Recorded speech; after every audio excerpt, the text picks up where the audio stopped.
Assalamualaikum dan salam Malaysia Madani. Hari ini 21 Februari 2024 kembali membicarakan 5 berita pilihan dalam Berita 5 at 5. Bekas Yang di-Pertuan Negeri Sarawak, Tun Abdul Taib Mahmud telah disahkan meninggal dunia sekitar jam 4.28 pagi tadi di sebuah hospital swasta di Kuala Lumpur. Berita duka pembagian Abdul Taib ke rahmatullah disahkan Timbalan Perdana Menteri Datuk Seri Fadilah Yusof kepada Asrul Awani pagi tadi. Allahyarham Abdul Taib yang genap 87 tahun pada 21 Mei lalu akan dibawa pulang ke Kuching hari ini dan akan dibawa ke Dewan Undangan Negeri Sarawak untuk penghormatan yang terakhir.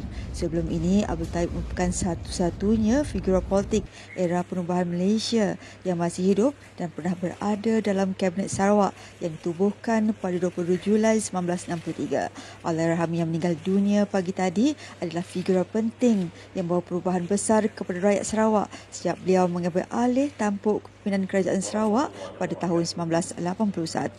UMNO Malaysia mengucapkan takziah di atas pembagian Allahyarham yang pastinya amat dirasai segenap lapisan rakyat Sarawak yang menikmati pembangunan yang dibawanya selama ini. Dan Malaysian Berputar Training Providers Azman Tahir berpandangan para pelajar perlu diberikan pendidikan sewajarnya mengupdatekan Artificial Intelligence atau teknologi kecerdasan buatan yang semakin berkembang.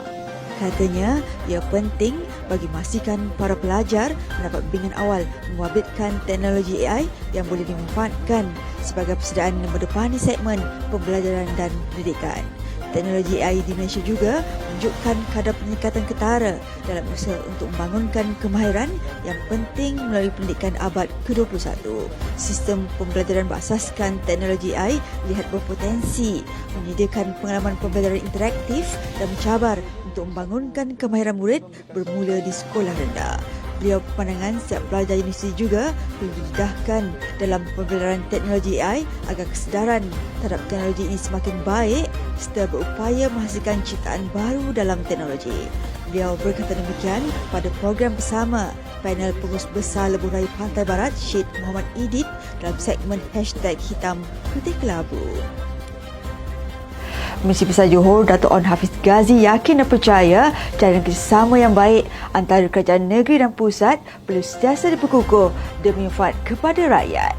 Beliau dalam kunjungan bersama delegasinya ke Pejabat Menteri Kejaraya Datuk Seri Alexander Nantalinggi di Pejabat Menteri itu berkata kerajaan negeri dan persekutuan sentiasa berusaha untuk menaik taraf kemudahan dan infrastruktur jalan raya demi keselesaan dan keselamatan pengguna.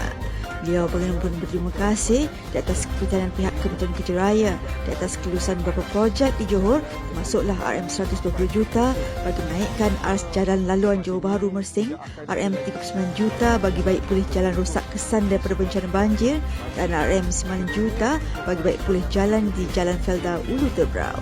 Dalam perkembangan yang sama, beliau berharap agar pihak Kementerian Kejaraya dapat mempertimbangkan permohonan lain sebagai persediaan bagi pelaksanaan zon ekonomi khas Johor Singapura serta agenda Tahun Melawat Johor 2026. Menurutnya, segala usaha yang dilakukan diharapkan dapat meningkatkan mutu jaringan keselamatan jalan raya di negeri ini di mana ia bakal memberikan limpahan manfaat kepada bangsa Johor dan rakyat Malaysia secara keseluruhannya.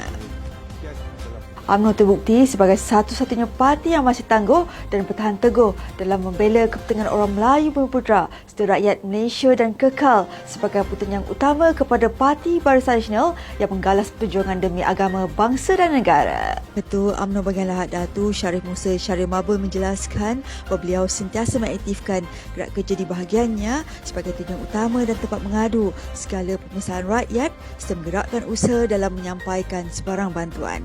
Dalam perkembangan lain, beliau memaklumkan bahawa UMNO bahagian Lahad Datu sedang dalam proses mengadakan program bersama kumpulan wang simpanan pekerja selari dengan hasrat kerajaan yang telah memperkenalkan Aisaraan KWSP.